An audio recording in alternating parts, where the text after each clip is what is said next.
ఇందులో టీటీడీ వైఫల్యం లేదు, ఇందులో టీటీడీ వైఫల్యం లేదు. టీటీడీ అధికారులు బాగా చేస్తున్నారు ఈ మధ్య, క్రితం కంటే ఎంతో బెటర్. వాస్తవ విషయం చాలా మందికి తెలియదు. భక్తులు రాత్రంతా ప్రయాణం చేసి ఆతృతతో వచ్చి క్యూలో నిలబడ్డారు. అన్నవగూడ జిల్లా, వినోద్ జిల్లా నిలబడ్డారు భక్తులంతా. బ్లడ్ షుగర్ పడిపోయింది, వాళ్ళకి బ్లడ్ షుగర్ పడిపోయింది. చక్కెర అనేది ఒకటి ఉంటుంది. నేను చాలా మంది పడిపోయిన భక్తులు పక్కనే స్థానికులు ఉన్నారు, ముఖ్యంగా పెద్ద హరిజన వార్డులు చాలా మంది.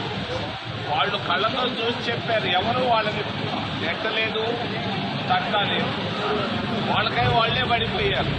ఇది వాస్తవం. దీనికి శ్యామలరావు కానీ, వెంకయ్య కానీ, టీటీడీ అధికారులు కానీ, పోలీసులు కానీ సంబంధం లేదు. మరి చాలా ఆశతో వచ్చారు, వస్తే అక్కడ మేలు జరుగుతుంది వైకుంఠంలో అని. మరి కడుపు నిండా ఏమి తినకుండా వచ్చి క్యూ లైన్లో నిలబడ్డారు, అక్కడికక్కడికే పడిపోయారు, చచ్చిపోయారు. ఇది వాస్తవం.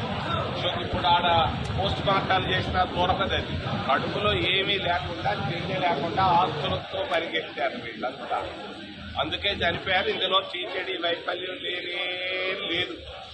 బాగా చేస్తున్నారు. నిన్న కూడా నేను పోయి వచ్చాను పైకి, జాగ్రత్తగా చేస్తున్నారు టీటీడీ అధికారులు. వాళ్ళందరూ నేను అభినందిస్తున్నాను. ఈ భక్తులు చనిపోయిన దానికి మరి టీటీడీకి అది వ్యక్తుల వల్లే జరిగింది. పాపం అమాయకు భక్తులు రాత్రంతా రైళ్లలో, బస్సుల్లో ప్రయాణం చేసి మరి క్యూలో లేట్ అయితే ఏమోనని తినకుండా వచ్చి క్యూలో నిలబడ్డారు. తప్పని పడ్డారు. పడ్డప్పుడు వాళ్ళ ముగ్గురు నలుగురిని చూసిన వాళ్ళు మా వాళ్ళు ఉన్నారు. ఇది వాస్తవం. రెండో విషయాన్ని గురించి అప్రస్తుతం అయినా నేను చెప్పాలనుకున్నాను. విశాఖపట్నం నిన్న మోడీ మోసం చేస్తున్నాడు. ఉక్కు ఫ్యాక్టరీని గురించి మాట్లాడకపోవడం తప్పు. భారతీయ జనతా పార్టీ ఉక్కు ఫ్యాక్టరీని 22.5 లక్షల కోట్ల ఆస్తులను అమ్ముకోవాలని చూస్తున్నారు.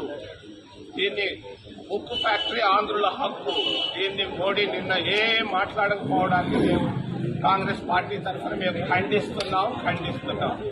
ఒక చిన్న మాట, చంద్రబాబు వస్తున్నాడు, చంద్రబాబుని గురించి కూడా చెప్పదలుచుకున్నాను. చంద్రబాబు నాయుడు మరీ ఎక్కువ పొగడుతున్నాడు. పొగడ్తలు తగ్గించడం మంచిది. నిన్న మోడీని భలే పొగడుతున్నాడు. ఏమో పొగుడుకో, బుద్ధులు పెట్టుకున్నంత పని చేశారు. నిన్న ఉక్కు ఫ్యాక్టరీని గురించి ఏమీ ఒక్క మాట రాలేదు. Thank you.